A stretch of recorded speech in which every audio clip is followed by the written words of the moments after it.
Hi everyone, welcome back to my channel shine your grades. आज की इस video के अंदर हम जो है क्लास 6th का हिस्ट्री का chapter number 2 from hunting gathering to growing food इसको कवर करने वाले हैं। पूरी एनसीईआरटी एक्सप्लेनेशन होगी डिटेल में। कोई क्लास 6th का स्टूडेंट है या किसी और को अगर इस चैप्टर को पढ़ने की ज़रूरत पड़ रही है तो वो पढ़ सकते हैं, क्योंकि हम अपडेटेड एनसीईआरटी की पूरी लाइन टू लाइन एक्सप्लेनेशन अच्छे से करेंगे। ठीक है, तो चैप्टर के नेम से स्टार्ट करते हैं, from hunting gathering to growing food. Hunting gathering का क्या मतलब है? जब पहले के टाइम में लोगों के पास सोर्सेज नहीं होते थे फूड को उगाने के लिए, उनको इतना पता नहीं होता, तो वो क्या करते थे, जाते थे, खोज करते थे खाने की, और क्या करते थे, कहीं से गैदर करके या तो हंट करते थे जानवरों को मार के, या पेड़ों से तोड़ तोड़ के गैदर करके जो है अपना खाना पानी करते थे। उसके अलावा कैसे लोगों ने जो है फूड को ग्रो करना स्टार्ट किया। तो यहाँ एक छोटी सी स्टोरी दी हुई है कि तुषार की ट्रेन की जर्नी जो है, तो तुषार जो है वो दिल्ली से चेन्नई जा रहा था, किस लिए? अपनी कज़न की वेडिंग के लिए। तो वो ट्रेन से ट्रैवल कर रहे थे, और वो जो है विंडो सीट जो होती है उसके बिल्कुल चिपक के बैठा था। बिल्कुल जो हो जाता है ना कि हम बिल्कुल भिचके से बैठ जाते हैं, उसकी जो नाक थी वो बिल्कुल जो विंडो सीट का ग्लास होता है विंडो का, उसके चिपका हुआ था। वो देख रहा था कि कैसे कैसे ट्रीज़ हैं, हाउसेज हैं।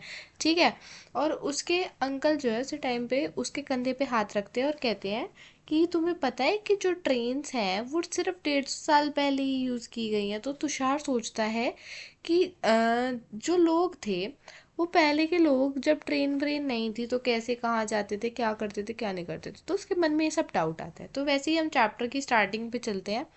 The earliest people why were they on move. ठीक है, तो हेडिंग का नाम है the earliest people why they were on move. तो पहले के लोग कैसे होते थे और वो क्यों एक जगह से दूसरी जगह तक जाते थे। तो अब हमें पता है वो लोग जो कि सब कॉन्टिनेंट में रहते थे 2 मिलियन ईयर्स को, मतलब कम से कम 10-20 लाख साल पहले की ये बात हो रही है। ठीक है, तो उनको क्या बोलते थे हम? हंटर गैदरर्स बोलते थे, जो हंटिंग करते थे और खाने को जो अपने को इकट्ठा करते थे, जोड़ते थे डिफरेंट डिफरेंट ट्री वगैरह से। ठीक है, अब ये नेम हंटर गैदर्स इसलिए आया है क्योंकि वो इसी तरीके से जो है अपने फूड को कलेक्ट करते थे। क्या करके? या तो वो वाइल्ड एनिमल्स, जितने भी जंगली जानवर घूम रहे होते थे उनको मारते थे, फिश को कैच करते थे, है ना, फिश को पकड़ते थे पानी में से। जो बर्ड्स वगैरह होती थी उनको भी अगर कोई खाने लायक होता था तो ऐसे उनको हंट करके खा के, अब जैसे हेंस के एग होते हैं उनको खाया जाता है। फ्रूट्स को गैदर करते थे, जो खाने लायक रूट्स होती थी डिफरेंट डिफरेंट, उन रूट्स को गैदर करना, नट्स को, सीड्स को, पत्तों को। ठीक है, इस तरह से चीज़ों को जो है लोग गैदर करते थे और हंट करते थे। तो अब जो हंटर गैदरर्स है ना, वो एक जगह नहीं रुकते थे, वो जगह जगह जो है ट्रैवल करते रहते थे। और इसके पीछे एक रीज़न नहीं है, उनके ट्रैवलिंग के लिए बहुत सारे रीजंस है। तो सबसे पहला रीजंस दिया गया है कि अगर वो हंटर गैदर्स एक जगह पे ही रुक जाते। ठीक है, तो मान लो यहाँ पे एक जगह पे है, इस जगह में जितने भी ट्रीज़ है और जितने भी एनिमल्स है, तो वो अगर यहीं पे रह जाते तो वो तो एक टाइम पे उस जगह के सारे एनिमल्स को और जितना भी फूड जो है आइटम सरप्लस देता है उसको खा लेते। तो उसके बाद उनको आगे तो सर्च के लिए, फूड की सर्च में कहीं ना कहीं तो जाना ही पड़ता है ना, इसलिए वो एक जगह से दूसरी जगह ट्रैवल करते रहते थे। अगला आता है कि जो एनिमल्स है, क्योंकि वो हंटिंग करते थे तो एनिमल्स भी क्या करते हैं? अब देखो, इंसान है, इंसान अपना खाना ले रहा है एनिमल से। अब जो ये एनिमल है ये भी तो अपने किसी शिकार को ढूंढता है ना, तो ये एनिमल उस शिकार के पीछे कहीं कहीं कहीं कहीं जाता है, और ये शिकार के पीछे जाता है, ऐसे इंसान इसको शिकार करने के लिए इसके पीछे पीछे जाता है, तो इनके साथ साथ भी घूमते थे। तो इसलिए भी मूव करना पड़ता था, एक जगह नहीं रुक पाते थे। उसके बाद आता है तीसरा, कि जितने भी प्लांट्स और ट्रीज़ हैं वो कुछ सीज़न में ही फ्रूट्स देते थे। ठीक है, तो लोग क्या करते थे, यहाँ पे अगर गर्मी वाले फ्रूट्स के जो है ज़्यादा ग्रोइंग होती है तो गर्मी में यहाँ शिफ्ट हो गए, और इस वाले एरिया में जो है सर्दी के फ्रूट्स और वेजिटेबल्स ज़्यादा उगते हैं तो इस सर्दियों में यहाँ पे शिफ्ट हो गए। तो ऐसे भी शिफ्ट होते थे लोग। फिर उसके बाद फोर्थ रीज़न आता है कि लोग क्यों शिफ्ट होते हैं, क्योंकि उन्हें वाटर चाहिए होता है सर्वाइव करने के लिए। और वाटर के रिसोर्सेज क्या होते थे तब? तो लेक, स्ट्रीम्स, रिवर, यही होती थी, नदी तालाब वगैरह। अब हर नदी, हर ओशन जो है, ऐसा नहीं होता ना कि हर टाइम ही बह रहा है। कई कई नदियाँ होती हैं जो सिर्फ सीजनल होती हैं, ठीक है, और कुछ होती है जो थ्रू आउट द ईयर बहती हैं। तो अब यहाँ पे ये वाली मान लो, ये सिर्फ जो है मॉनसून में ये वाली रिवर जाती है, तो लोग मॉनसून तक तो यहाँ रहेंगे, उसके बाद उनको वाटर की ज़रूरत पड़ेगी तो वो दूसरी जगह शिफ्ट करेंगे। तो ये 4 रीजंस थे कि क्यों लोग एक जगह से दूसरी जगह जाते हैं। उसके बाद आता है कि how do we know about these peoples, कि हमें इन लोगों के बारे में एक्चुअली पता कैसे चलता है। तो आर्कोलॉजिस्ट जो होते हैं, जो हिस्ट्री की स्टडीज़ करते हैं, उन्होंने कुछ ऐसी चीज़ें ढूंढी जो ये हंटर गैदर्स जो हैं यूज़ करते थे। जैसे कि इनके टूल्स जो कि स्टोन के, पत्थर के बने होते थे, लकड़ी के बने होते थे, और इवन जो है हड्डियों के भी बने होते थे। तो ऐसे ऐसे स्टोन्स मिले, तो इनसे पता चलने लगा कि ये जो लोग हैं कैसे कैसे इन टूल्स का जो है यूज़ करते थे। ठीक है। कुछ जो टूल्स थे वो मीट को काटने के लिए, या हड्डियों को काटने के लिए, या जो ट्रीज़ होती है उनका बार्क क्या होता है, उनकी जो खाल होती है उस खाल को खुरेदने के लिए भी यूज़ किया जाता था। ठीक है। एनिमल्स की स्किन के लिए, काटने के लिए, फ्रूट्स को चॉप करने के लिए, रूट्स को चॉप करने के लिए, तो कुछ इस तरह के टूल्स भी मिले। कुछ जो थे जिनमें बोन्स के हैंडल लगे हुए थे, ठीक है, हड्डियों के हैंडल बना के डाले हुए थे। उसके बाद कुछ जो है लकड़ियों के थे, ताकि जो है हंटिंग के लिए क्या बनाई जा सके, एरो बनाई जा सके, जो वैसे त्रिशूल टाइप में हम जो बोलते हैं ना, वो धनुष त्रिशूल ऐसे टाइप में बना के कुछ कुछ, ताकि वो जो है एनिमल्स को या बर्ड्स को हंट कर सके। और होते थे टूल्स जिनसे लकड़ी को काटा जा सके, या उनको जो है फायरवुड की तरह आग जलाने के काम में लिया जा सके। ठीक है। अब यहाँ पे दिखाया जा रहा है कि स्टोन का टूल्स जो है उसको ग्राउंड को डिग करने के लिए, ज़मीन को जो कहते हैं ना खोदने के लिए या जोतने के लिए भी यूज़ किया जाता था। या जो एनिमल की स्किन होती थी उससे जो क्लोथ्स बनाए जाते थे उनको स्टिच करने के लिए भी ऐसे टूल्स का यूज़ किया जाता था। अब बात आती है choosing a place to live in. अब कैसी प्लेस पे जो है रहा जाए, कैसे वो चूज़ करी जाती है। तो all the places marked with rectangle at site from the archaeologist have found from evidence of hunter gatherers. ये जितने भी रेड रेड दिख रहे हैं ना, ये जो हैं ये साइट्स है जहाँ पे आर्कोलॉजिस्ट को हंटर गैदरर्स की साइट मिली है। और आप देखोगे, नोटिस करोगे, ये रिवर्स के पास में ही है। ठीक है। और इस मैप में तो बहुत कम है, बाकी असलियत में बहुत ही सारी साइट्स थी।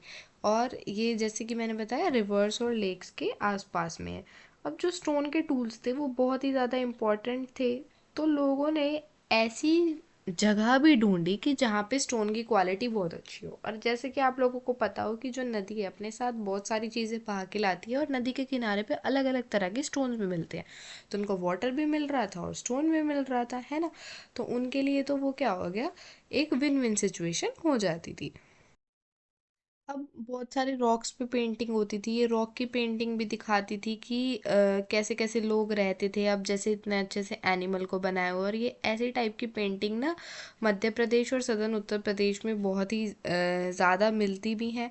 वहीं ये भीमबेटका एक रॉक की केव टाइप में, कि कैसे शेल्टर की तरह पत्थरों को, पहाड़ों को काट काट के लोगों ने यूज़ करा।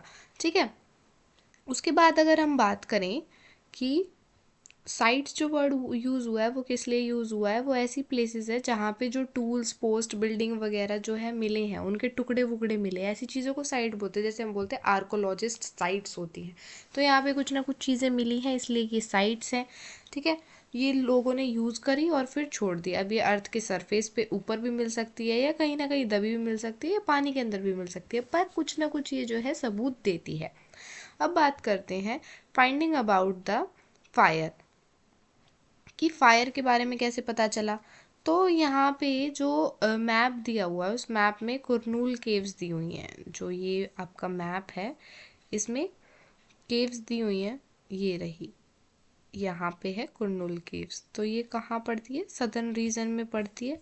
आगे इसके बारे में क्या बताया हुआ है कि यहाँ पे जो है ऐश की, मतलब कि जो आग जलने के बाद आपकी राख होती है, वो सब चीज़ें यहाँ पे मिली है। तो इसका मतलब ये है कि लोगों को फायर के बारे में पता था, आग के बारे में भी पता था। ठीक है।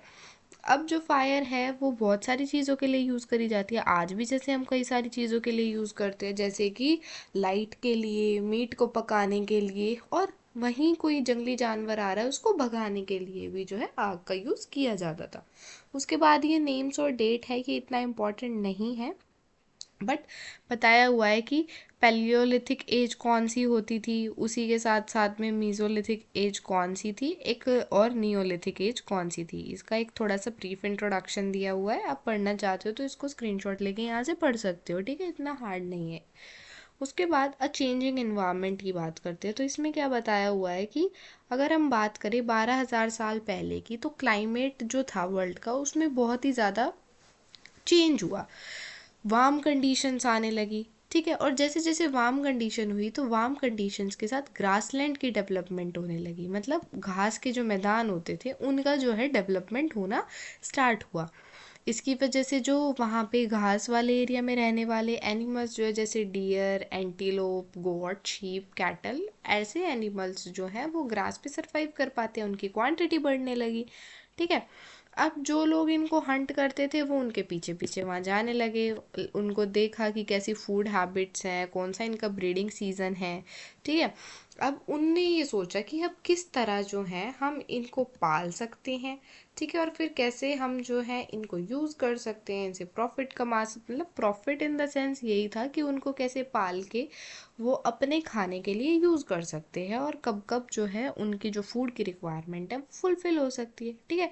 और उसी तरह फिशिंग भी इम्पॉर्टेंट हो गई। अब जैसे लोग देख के ऑब्जर्व करके चीज़ें सीखते हैं, वैसे ही पहले के टाइम में हुआ, लोगों ने ये स्टार्ट किया और तब हम आज ये सब चीज़ें कर पा रहे हैं, वो भी बहुत एडवांस लेवल से।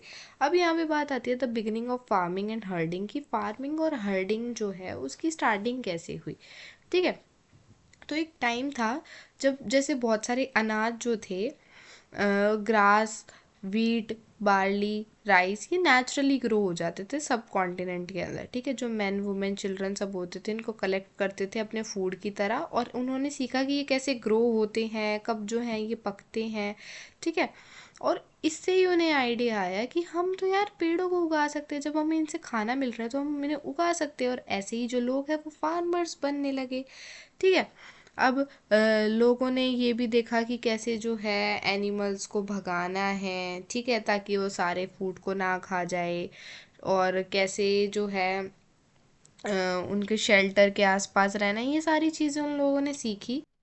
साथ ही कैसे जो एनिमल्स हैं उन एनिमल्स को भी फीड करना है, उनके जो शेल्टर्स होते थे एनिमल, उनके आसपास कैसे फूड वगैरह रखना है, ठीक है।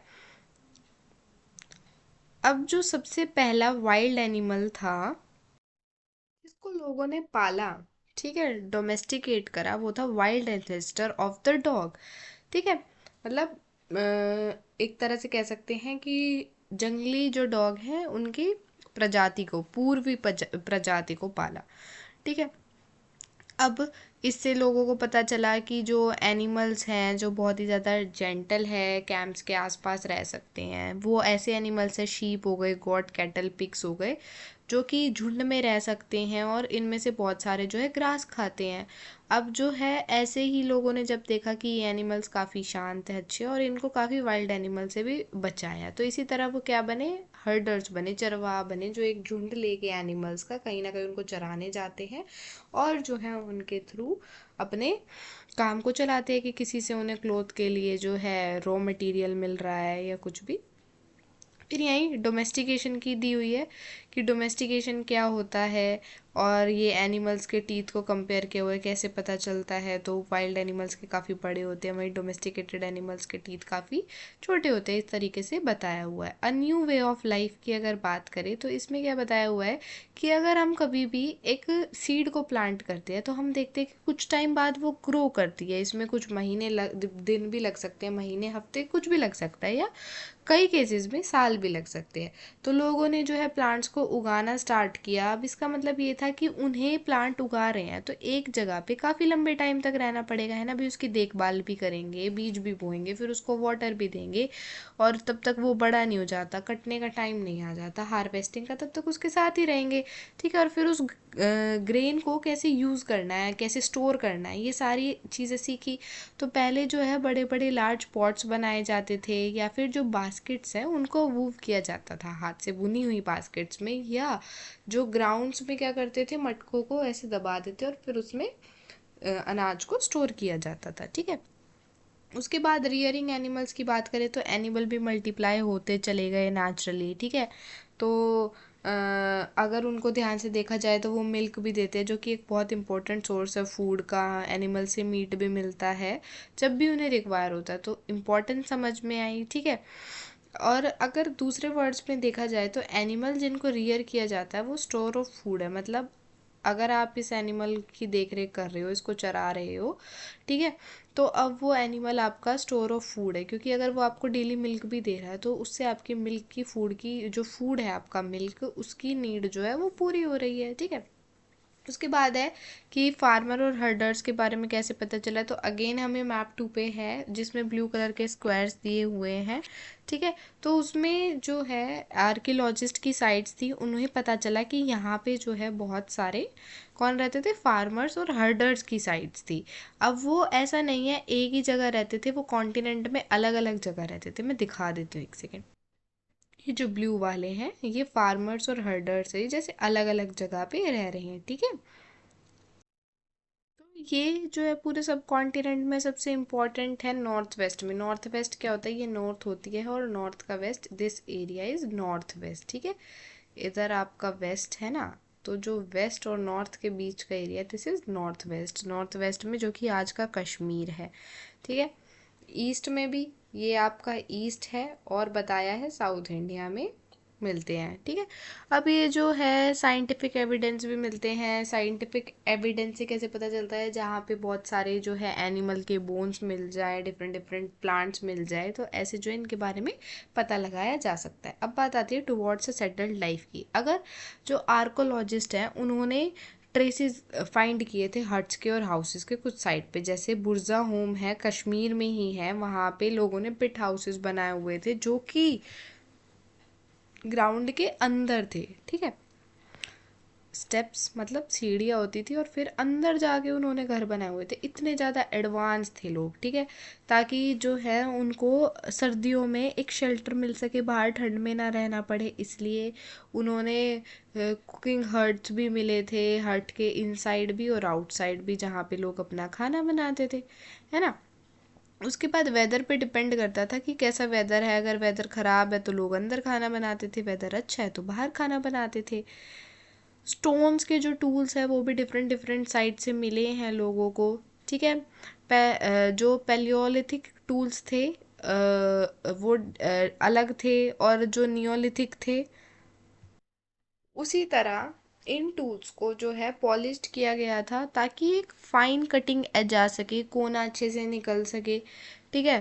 ताकि जो ग्रेन्स होते थे उन ग्रेन्स को ग्राइंड भी तो करना होता था। अब जैसे देखते हो आप, तो वीट है तो वीट के दाने ऐसे ही थोड़ी निकल जाते हैं, वो उस पेड़ में होते हैं, तो अब उसको किसी तरह ग्राइंड करके दाने को निकालना भी था ना, तो वो उस टाइम पे स्टोन ही यूज़ करे जाते थे, मशीन्स नहीं होती थी, ठीक है। तो ऐसे ऐसे इस तरह के देखो स्टोन्स होते थे डिफरेंट डिफरेंट तरह के। बहुत सारे अर्दन पोट्स जो मिट्टी के मटके होते थे वो भी मिले हैं, ठीक है। उस टाइम में भी कुछ ना कुछ पोट्स डेकोरेट होते थे, और उनको किसी ना किसी चीज़ को स्टोर करने के लिए यूज़ किया जाता था। लोगों ने मटकों का यूज़ किया फूड को कुक करने के लिए, ठीक है। ताकि जैसे कि राइस, वीट और जो हमारी दालें वगैरह होती हैं, वो डाइट का तब भी इम्पोर्टेंट पार्ट थी, और आज के टाइम में भी बहुत इम्पोर्टेंट पार्ट है। इसके अलावा अगर हम बात करें तो weaving cloth using different kind of material, ठीक है। उन लोगों ने सिलाई बुनाई स्टार्ट करी कॉटन वगैरह से, वूल वगैरह से। तो ऐसे ऐसे जो भी डिफरेंट डिफरेंट टाइम से ये चीज़ें थोड़ी थोड़ी स्टार्ट होके आज इन्होंने बहुत ही बड़ा रूप ले लिया, और अब भी जो चीज़ें डेवलप हो रही है वो आगे जाके और बड़ा रूप ले लेंगी, ठीक है। अब अगर हम बात करें तो जो चीज़ें हैं वो चेंज हुई, पर एक साथ नहीं हुई, ठीक है। बहुत सारे एरियाज़ में तो आप देखते हो कि अब भी लोग, जो हम आदिवासी कैटेगरी की बात करते हैं, तो वहाँ पे लोग अब भी यही सब चीज़ें करते हैं, ठीक है। तो एरिया एरिया का फ़र्क हो जाता है कि कैसे आप कहाँ डेवलप होते हो और कैसे डेवलप होते